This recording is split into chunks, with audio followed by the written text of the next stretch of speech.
बच्चों, यदि आप सब लोगों ने भी अभी अभी क्लास 11th में एंट्री ली है तो आज का एक छोटा सा वीडियो आप लोगों के लिए बहुत ज्यादा हेल्पफुल होने वाला है। हम बात करने वाले हैं वो इंपॉर्टेंट टॉपिक जो क्लास 11th के साथ साथ क्लास 12th में भी बड़े काम आने वाले हैं। तो बहुत ध्यान से देखिएगा बेटा, क्या क्या करवाने वाला हूं आज के इस वीडियो में। हम कुछ जनरल फॉर्मूले देखेंगे, कुछ ऐसे कॉमन कॉन्सेप्ट देखेंगे जो हमने 9th में भी पढ़े हैं, 10th में भी पढ़े हैं, हम 11th में भी पढ़ने जा रहे हैं और 12th में भी वहां से बहुत सारी चीजें जो है आने वाली है। तो बेसिकली हम आज पढ़ने वाले हैं basic concepts of chemistry. But ये फर्स्ट चैप्टर वाला बेसिक कंसेप्ट नहीं है, इसमें बेसिक कंसेप्ट्स ऑफ केमिस्ट्री हम पढ़ेंगे फॉर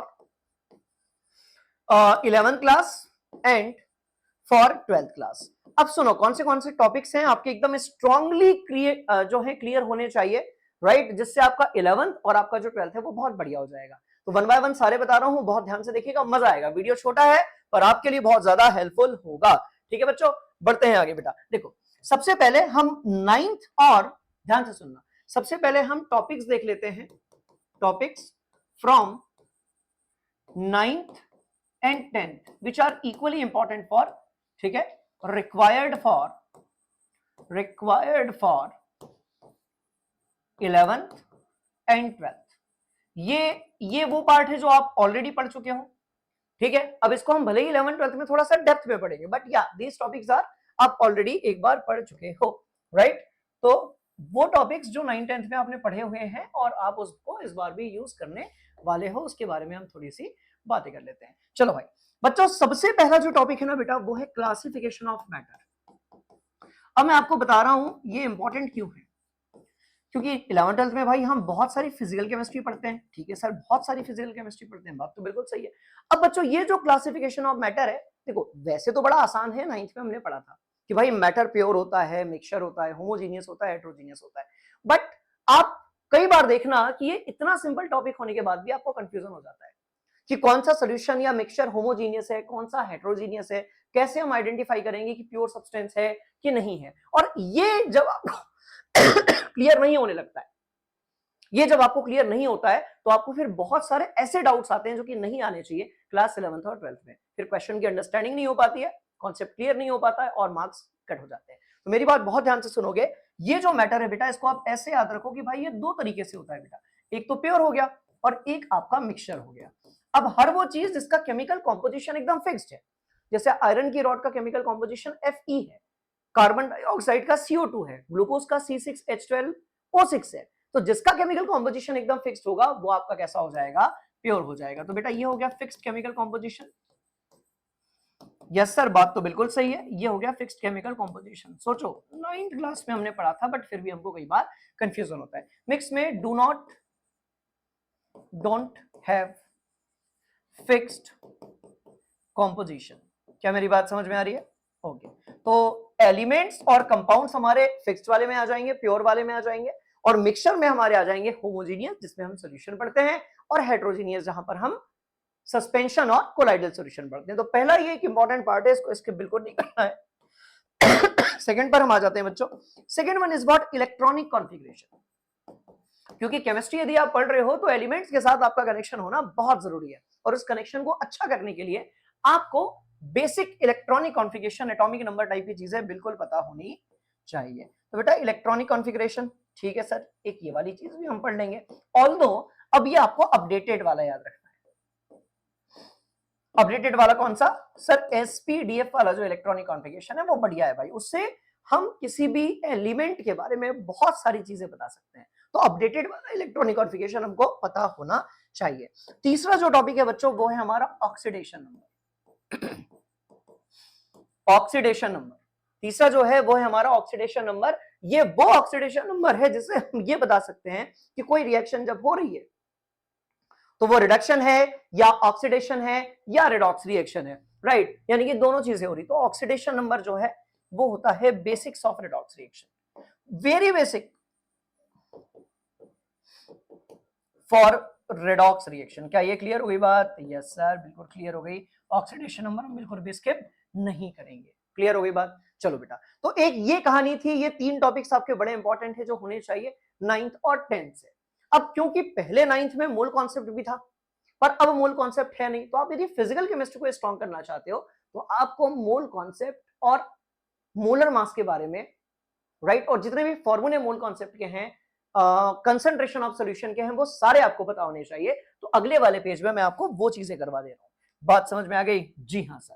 तो बच्चों मेरी बात ध्यान से सुनो। मोल कंसेप्ट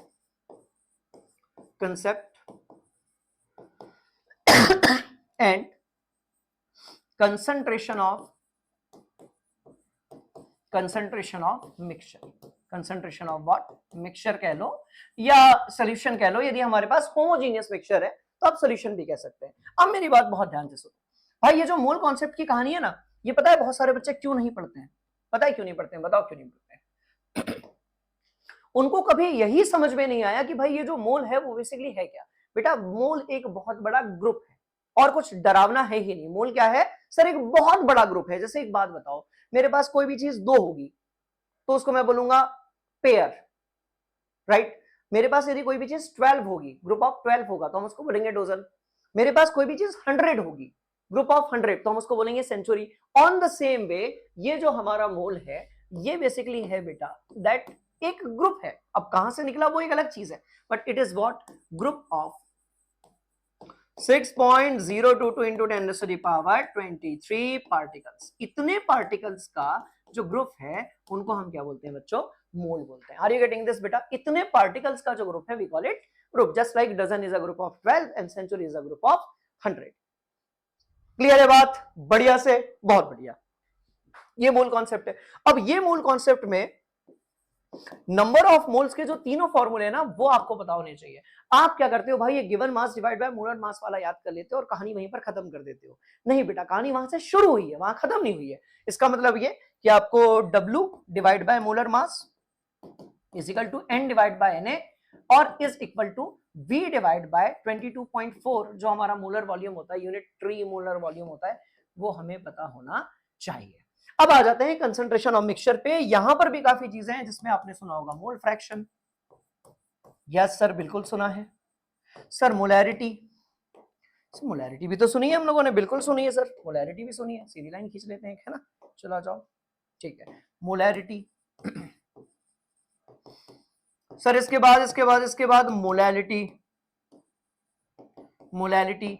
उसके बाद बच्चों यदि आपको याद हो तो परसेंटेज कॉम्पोजिशन, यानी कि मास परसेंटेज हो गया, वॉल्यूम को परसेंटेज हो गया, मास बाय वॉल्यूम परसेंटेज हो गया, और साथ में स्ट्रेंथ भी हो गई। स्ट्रेंथ के भी काफी क्वेश्चंस आते हैं, एंड नॉर्मेलिटी। ठीक है, चलो। तो ये हमारे बच्चों को पता बिल्कुल होना चाहिए, इससे आपकी फिजिकल केमिस्ट्री बहुत बढ़िया हो जाएगी। क्या मेरी बात समझ में आ रही है? Yes sir. तो इससे बेटा फिजिकल केमिस्ट्री बहुत बढ़िया हो जाएगी। Are you getting this everyone? इससे हमारी फिजिकल केमिस्ट्री बहुत बढ़िया हो जाएगी। इसके बाद एक जो टॉपिक है वो हमें स्किप नहीं करना है, that is what? Periodic trends. आप यदि इनऑर्गेनिक केमिस्ट्री के बारे में बात करोगे, राइट, तो इनऑर्गेनिक केमिस्ट्री और ऑर्गेनिक का एक बना देता हूं मैं। इनऑर्गेनिक केमिस्ट्री है और बच्चों एक तरफ है ऑर्गेनिक केमिस्ट्री। तो देखो ये तो अब 11th-12th में तो स्पेसिफिक हो जाते हैं ना हम लोग इनऑर्गेनिक ऑर्गेनिक के बारे में, राइट। तो इनऑर्गेनिक और ऑर्गेनिक के बारे में ये चीजें आपको पता होनी चाहिए। Organic chemistry, organic chemistry, organic chemistry, ठीक है। इनऑर्गेनिक केमिस्ट्री आप यदि अपना स्ट्रॉन्ग करना चाहते हो तो भाई सबसे पहले आपको वो नहीं करना है जो आप करते हो कि हमने 30 तक के एलिमेंट्स या 40 तक के एलिमेंट्स को गाना गा के याद कर लिया। हेलीना की रब से फरियाद, बेटा मांगे कार स्कूटर बाप रगड़े, ये तो ठीक है, वो एलिमेंट याद कर लिया, बट उससे कुछ अचीव नहीं होगा बेटा। एलिमेंट को गाना गा के याद करना या कोई शायरी से याद करना है, किसी ट्रिक से याद करने से इनऑर्गेनिक स्ट्रॉन्ग नहीं होती है। आपको एग्जाम में सिर्फ गाना याद रहेगा, बाकी चीजें आप भूल जाओगे। तो इनऑर्गेनिक केमिस्ट्री को स्ट्रॉन्ग करने के लिए आपको पता होनी चाहिए periodic trends. Periodic trends, periodic trends, ये बहुत इंपॉर्टेंट पार्ट है बच्चों। पीरियोडिक ट्रेंड्स, पीरियोडिक ट्रेंड्स कौन से होते हैं? तो देखो भाई, तीन तो पता होने ही चाहिए। आयनाइजेशन एंथैल्पी, एटॉमिक और आयनिक रेडियस यानी कि साइज वाली बात, और इलेक्ट्रोनेगेटिविटी। ये तीन चार चीजें आपकी बहुत बढ़िया तरीके से क्लियर, और ऑल्सो इलेक्ट्रॉन गेन एंथैल्पी भी आप कह सकते हो, ये भी आपकी क्लियर होनी चाहिए। दूसरा बेटा, ठीक है, बॉन्डिंग कॉन्सेप्ट या बॉन्ड पैरामीटर्स आप कह सकते हो। बॉन्ड पैरामीटर्स आप कह सकते हो या बॉन्डिंग कॉन्सेप्ट कह सकते हो। और कंसेप्ट कि भाई एक बात बताओ, जब दो एटम आपस में कनेक्ट होते हैं तो उनके बीच में बॉन्ड किस टाइप का होता है? क्या वो कोवेलेंट होता है, क्या वो आयनिक होता है, क्या वो कोऑर्डिनेशन होता है, क्या वो मेटालिक होता है, क्या वो बनाना बॉन्ड होता है, क्या वो सिनर्जिक बॉन्ड होता है, ऐसे जितने भी टाइप के बॉन्ड्स है ना वो आपको पता होना बहुत जरूरी है। तो एक तो पीरियोडिक ट्रेंड हो गया, एक bond parameter is very important. Also यदि ऑर्गेनिक केमिस्ट्री के बारे में बात करेंगे तो आप लोग क्या करते हो, ऑर्गेनिक केमिस्ट्री में ना आप बहुत सारा टाइम लगा देते हो आईयूपीएसी नेमिंग में। That's a good thing, IUPAC naming नहीं होगी, कंपाउंड्स का इंट्रोडक्शन ही नहीं होगा तो ऑर्गेनिक बनेगी कैसे। पर इसके साथ साथ आपको फंक्शनल ग्रुप की प्रॉपर्टीज पढ़ना बहुत जरूरी है। तो एक तो आईयूपीएसी नेमिंग हो गया और दूसरा बेटा फंक्शनल ग्रुप की प्रॉपर्टीज। बहुत सारे बच्चे क्या करते हैं, आईयूपीएसी नेम को बढ़िया तरीके से पढ़ते हैं और उसके बाद केमिकल रिएक्शंस को रटना स्टार्ट करते हैं। मैं आपको बता दूं, यदि आप ऑर्गेनिक केमिस्ट्री को रट रहे हो, राइट, तो फिर ये समझ लो कि आप ऑर्गेनिक केमिस्ट्री नहीं पढ़ रहे हो, आपको कुछ भी याद नहीं रहने वाला है। रटने वाला टॉपिक नहीं है, एक दो प्रॉपर्टीज की बात अलग हो सकती है बट रटने वाला टॉपिक नहीं है। ऑर्गेनिक केमिस्ट्री में भाई आपको properties of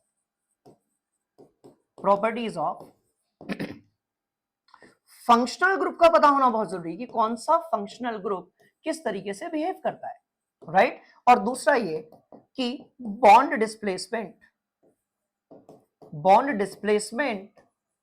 in a chemical reaction, ये भी पता होना बहुत जरूरी है। Bond displacement in a chemical reaction का भी पता होना बहुत जरूरी है कि किस तरीके से सर जब एक रिएक्शन हो रही है तो भाई क्या कारण रहा होगा कि एक जो रिएक्टेंट है वो उसका बॉन्ड टूट गया और वो दूसरे रिएक्टेंट के साथ एक डिफरेंट प्रोडक्ट बना रहा है, क्या कारण रहा होगा, राइट। तो ये दो तीन इंपॉर्टेंट चीजें हैं, आईयूपीएसी नेमिंग हो गया, प्रॉपर्टीज ऑफ फंक्शनल ग्रुप हो गया और bond displacement in chemical reaction हो गया। ये बहुत बेसिक चीजें हैं और इनमें से कई चीजें आपने 10th क्लास में भी पढ़ी हुई है। तो बड़ी क्लासेस में आप यदि कंफर्टेबल होना चाहते हो पढ़ाई के लिए तो आपके बेसिक्स का स्ट्रांग होना बहुत इंपॉर्टेंट है।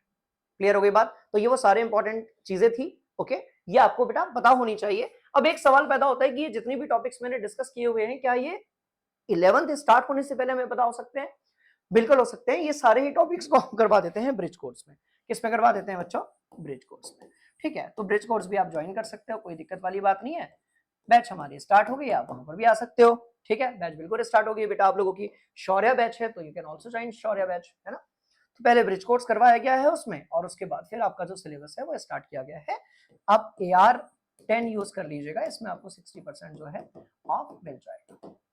तो एक बड़ी इंपॉर्टेंट इंफॉर्मेशन थी, बेसिक्स के बिना 11th स्टार्ट मत करो बच्चे, आपको बड़ा ट्रबल फील होगा, राइट। और ये दो तीन इंपॉर्टेंट चीजें अपने दिमाग में आप जरूर फिट करो। बाकी टेंशन लेने वाली बात है नहीं, आपको जो भी डाउट होगा आप कमेंट सेक्शन में लिख दीजिएगा और बिल्कुल भाई एकदम मन लगा के पढ़ना है, मन लगा के फोड़ना है। मिलते हैं अगली क्लास में, बने रहिए अनअकैडमी के साथ। थैंक यू सो मच, जय हिंद एवरीवन।